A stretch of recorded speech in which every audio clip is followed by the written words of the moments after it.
Valheim devs have been leaving some clues lately about upcoming content.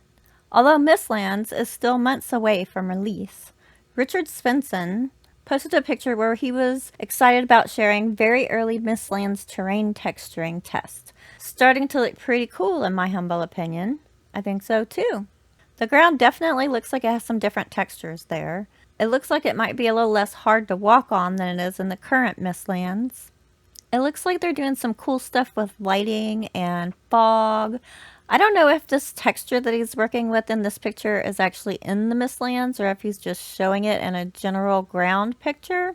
But it would be really nice if it's a bit easier to get around in the Mistlands, because currently it's quite the chore to climb over everything. If we look at a whiteboard drawing that Grimcore shared about the Mistlands, you can notice in this one corner, it looks like they were maybe looking at the possibility of doing rope ladders between the giant trees, but then it's crossed out. Does look like they're voting on having less stamina and increased mob damage, which I'm not surprised. Seems like the mobs are probably going to get harder as you go. But before you get too excited about these things here about buying a new horse, selling an old horse, getting pigs, remember that the team actually bought a horse, a pony, that they named Valheim. And they love and talk about this pony a lot, and said specifically this does not mean that we will be bringing horses to Valheim. So that remains to be seen, I guess. But back to Richard's Mistlands post. A lot of people in the comments made comments about being terrified of spiders, and some people even saying that they would not play anymore if there were spiders in the Mistlands. A while back, a dev did hint that there will in fact be no spiders in the Mistlands because something worse killed them all off. Was this a joke?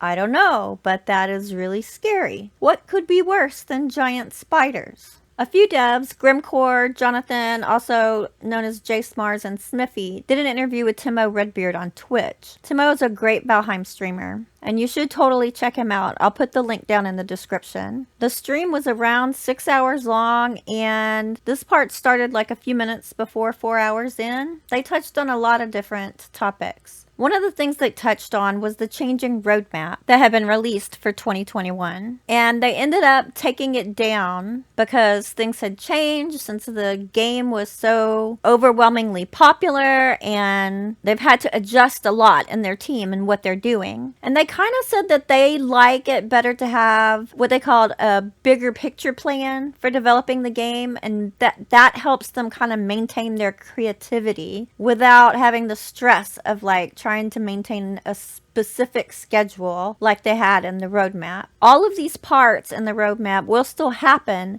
but not necessarily in that order that they were listed. They debate a lot about how to share information in patch notes, how much to be transparent about things and what they're telling the community and what's coming up. They said they do like to not share every little detail because they love to go into streams and see people's videos and seeing people's surprise at discovering things rather than having the patch notes explain every little detail that gives too much away. Hearth Home is definitely not going to be the last build update. Yay, says all the builders. They emphasize that they like to add things in that serve a purpose.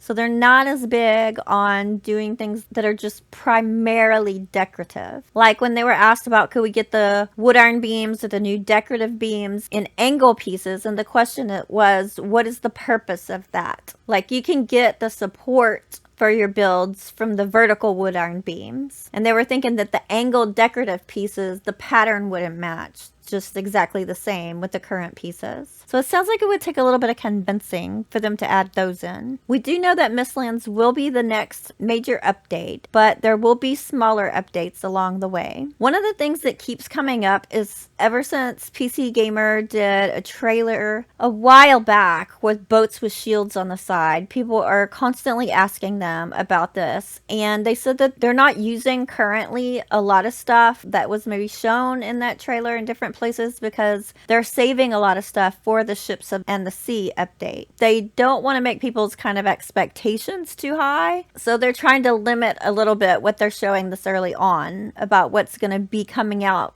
regarding that kind of stuff, because there could still be a lot of changes between now and then as well. But the Saga Worthy Seas and even more ships update is going to include ship customization and additions to the ocean's biome. And they do confirm that we will be able to have shields on our boats at some point. Liquid dynamics has come up a lot lately because of the tar pits and being able to move liquid around in there. So people, of course, are very curious about rivers and moats and that kind of thing. But the devs said that tar pits are designed with fluid dynamics for a very small area. That they wouldn't completely rule out the possibility of rivers at some point in the future, but that it would be extremely complicated to incorporate and very CPU intensive. So definitely not anytime soon. Terraforming alone makes the game much more intensive to render, which is why a lot of games don't even include terraforming at all. So that is going to be the dream of a very distant future. They talk quite at length about mods and stated that they left the code open enough for people to mod, but there will be no mod support until potentially after the 1.0 release of the game. They don't want to get distracted and have extra work on their plates from mods before they have the game on a solid foundation first. Some extra interesting little details that they mentioned was that fueling, which I think they pronounced fooling, actually means ugly one, not goblin like most of us call it. And they just kind of referred to him as the uglies. Grimcore mentioned that the spear attack may get an addition of a spinning animation because apparently a lot of people are really interested in spinning their spears around. So that could be fun. And they will indeed be adding an easy and hard mode of the game at some point in the future. Something they said that I kind of went and looked and didn't figure out what they meant was that they said a lot of people don't realize that you can left click to rotate around things. And not many people notice that you can use controller sticks to change your field of view. I don't play using a controller, so if any of you guys know anything about that, please comment below and let me know how that works. And in the end, they said something exciting is coming soon, and something super exciting is coming a lot later. That's crystal clear. Right? And they also said we love our players and we listen to what people say, and I really get that impression from them. I'm excited to see what they come up with next. In the meantime, happy gaming!